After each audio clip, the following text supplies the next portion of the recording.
तो चांद के चकोरी गोरी रूप के रानी, दिल के लोभावेला तो भरल जवानी।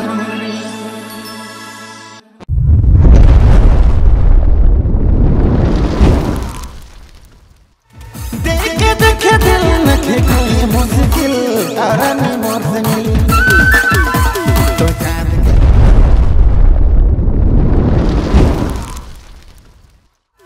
चांद के चकोरी गोरी रूप के रानी, दिल के लोभावेला तो भरल जवानी। तो चांद के चकोरी गोरी रूप के रानी,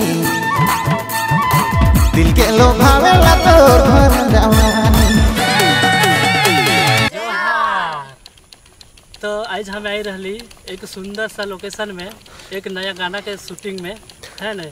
तो ओकर जो प्रोड्यूसर है हमारे बड़ भैया सिंगर राहुल चौहान, जो कि आज कर डेट में मैंने दुबई में रहे ना। आज जो शूट कर ली से गीत कर सिंगर हमारे हैं बड़ भैया सिंगर नारायण नायक जी, जो कि सिमडेगा रहिया हैं और हमें बहुत बेहतरीन तरीके से शूट करी। और ये जो वीडियो है हमारा नया चैनल है ऊपर में आवे वाला है, singer Rahul Chauhan YouTube channel में आवी। तो जरूर से तोहरे मन देखब, लाइक करब, कमेंट करब, सब्सक्राइब करके बेल आइकन के ऑन कर दब ताकि तोहर जगह एकदम फटाक से पहुंच जाई।